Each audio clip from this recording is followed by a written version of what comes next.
All right. Good morning. Welcome to PDHQ. This is episode 4. Um, Today, I'm going to try and keep this as short and sweet as I can. And it'll still end up being like a 10 to 20 minute video. But I'm going to kind of touch on promontory decking's journey. And let me just start off by saying I know no one gives a hoot about a business's backstory. They want to know, can your business fix my problem? Regardless of that, I'm going to let a few of the very few of you that are listening in on like what I had to do to get to this point, because it was kind of a rocky road and I was really unsure about it all.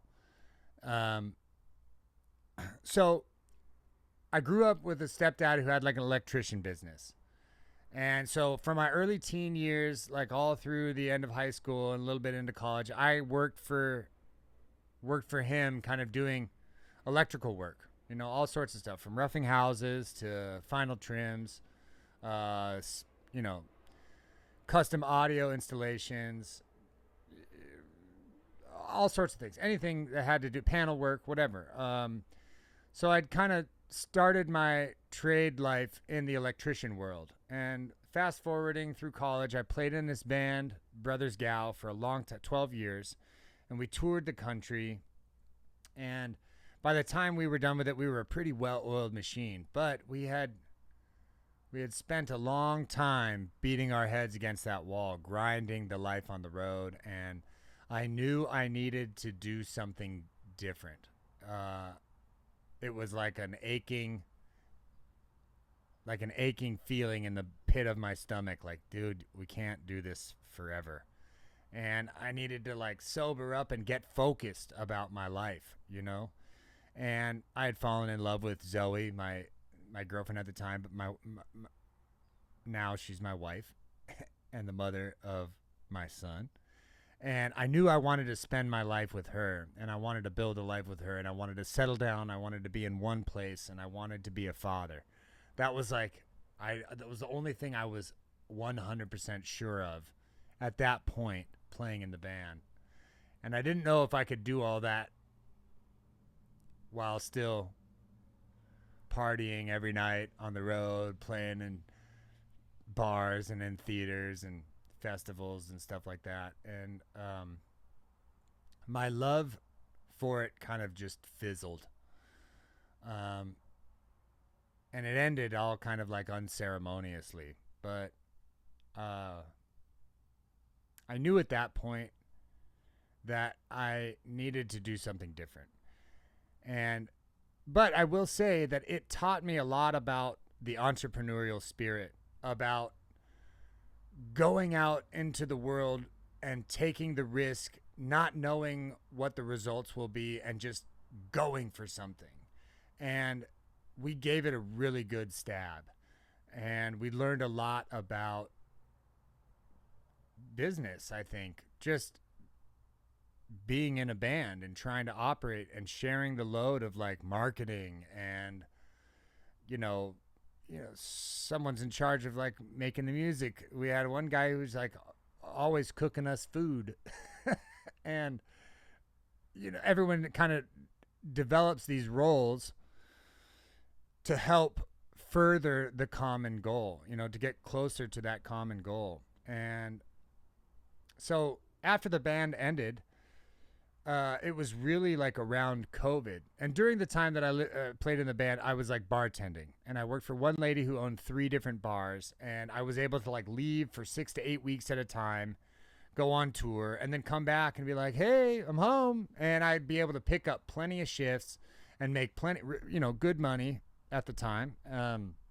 Decent money anyway. And it would kind of fund our time on the road because if any of you have ever worked or been in the music industry, it's really hard to make money, especially with a tour bus and 6 guys and, you know, it, yeah, a lot of overhead. Anyway, after that came COVID, and COVID opened my eyes to being like, no one cares that you don't have groceries or that you can pay your bills. You're just like, I would call the bars and I'd be like, hey, do we got anything coming up? Like, and I just get radio silence, and I realize that like no one's got my back, no one, and I have to figure out how to bring value to the world and for myself, and rely on myself, bet on myself in a way. So during COVID, I started kind of doing like handyman stuff, and that led to like that led me to working for a couple different contractors as well.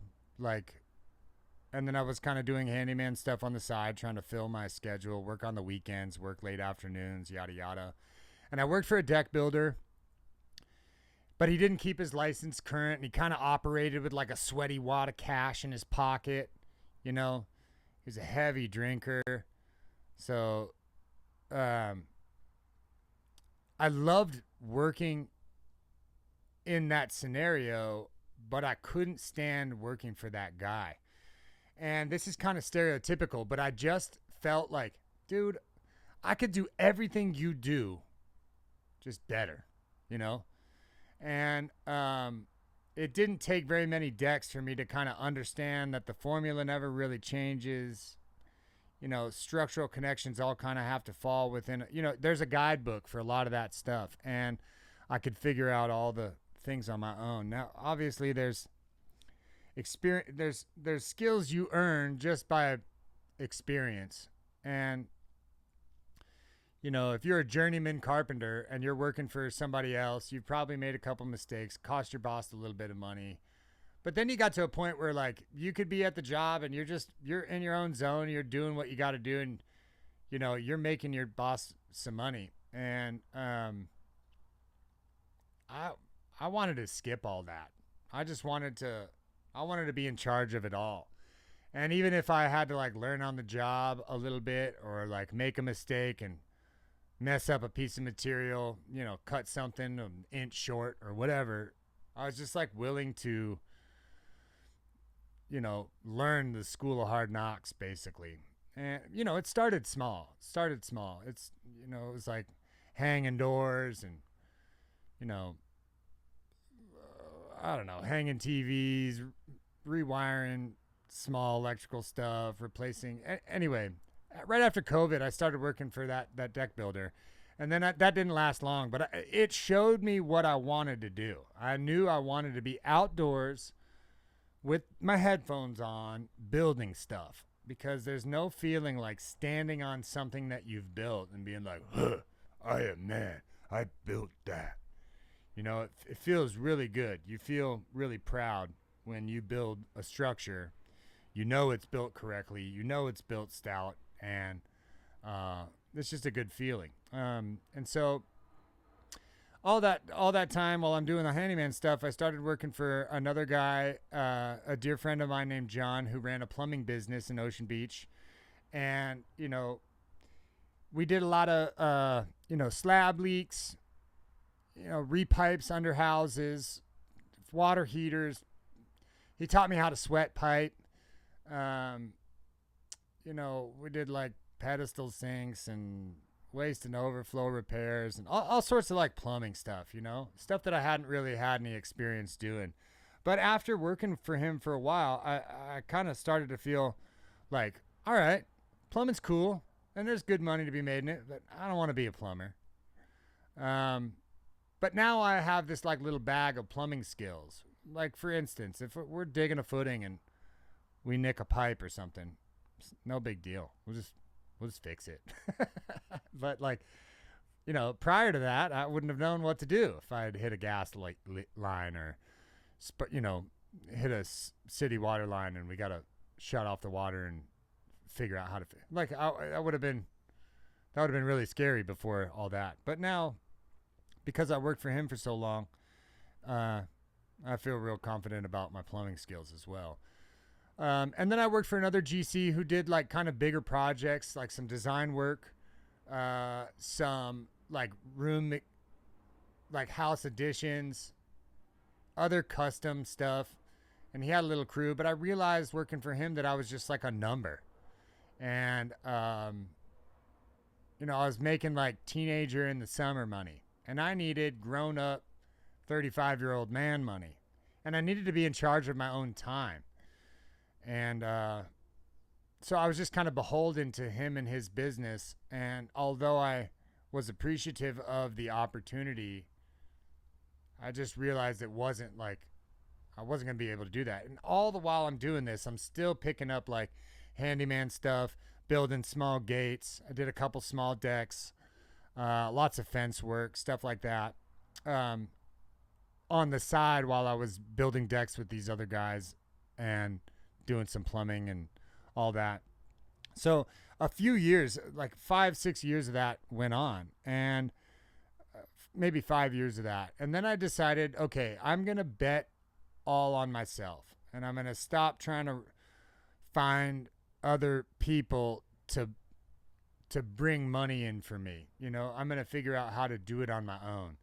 And so I was kind of operating as E-Wade Deck and Fence, just a solo guy for, many years. And then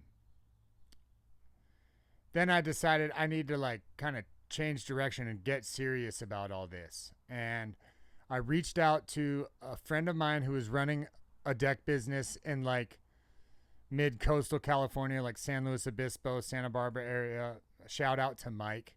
I asked him, I said, like, how did you get licensed? Can you kind of share a little bit about that story so that I can kind of get some perspective on like what I really need to do? Because prior to that, I had applied for a license with CSLB, and they sent me like a packet, and it was like this thick. And I opened it up, and immediately my eyes crossed, and I was like, there's no, what am I supposed, I don't know how to navigate this, and you have to have like all your business stuff in order kind of before you apply for the license, which was a whole nother hurdle, a whole nother avenue of stuff that I like wasn't really sharp on. So he recommended going to a place called CSLS, California State License Schools. And what they do is they offer like an online course, and their whole thing is to get you ready with the knowledge you need to pass the state test. And it was like a long and arduous process. There was like online courses. There was about an 8-hour on campus requirement. And it was kind of like, I think it was like $2,700 or something. And that was with like a leg of their program that helps you set up your corporation, your LLC, your S Corp, whatever that is. Because I knew I needed some help with all that. And so I paid a little extra with their program, and I put it all on a credit card. And I'm like, it's time to bet on myself. And so I completed the course, and over time, it takes a long time for like the CSLB to process stuff. But I had to have all my business stuff in line before trying to get licensed. So they helped me set all that up. They helped me study for the test. I was really nervous about the test, and I studied like crazy. I'm pretty sure I got every question right, and it was not as hard as I thought. I mean, it was. If I hadn't studied as rigorously as I did, then I wouldn't have passed it. But I remember being really nervous about going in there to take that test. But I passed it, and and before I'd gone to the CSLS, I decided on the name, Promontory Decking. I wanted to kind of hyper focus on the Point Loma and Ocean Beach area of where I lived, coastal California, and so I was like, all right, I'm all in on Promontory Decking. And so now that we're like all like, and I will touch on more of the specifics in like later episodes, but now that we're all above board and we're licensed, bonded, insured, and all that. Um,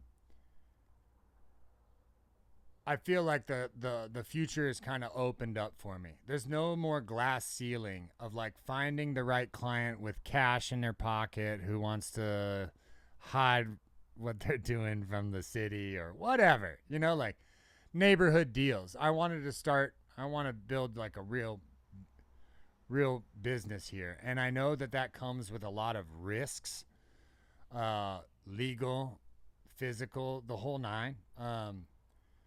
But I'm confident enough in my skills and in my guys' skills to deliver projects that scrape that 6-figure price tag, you know?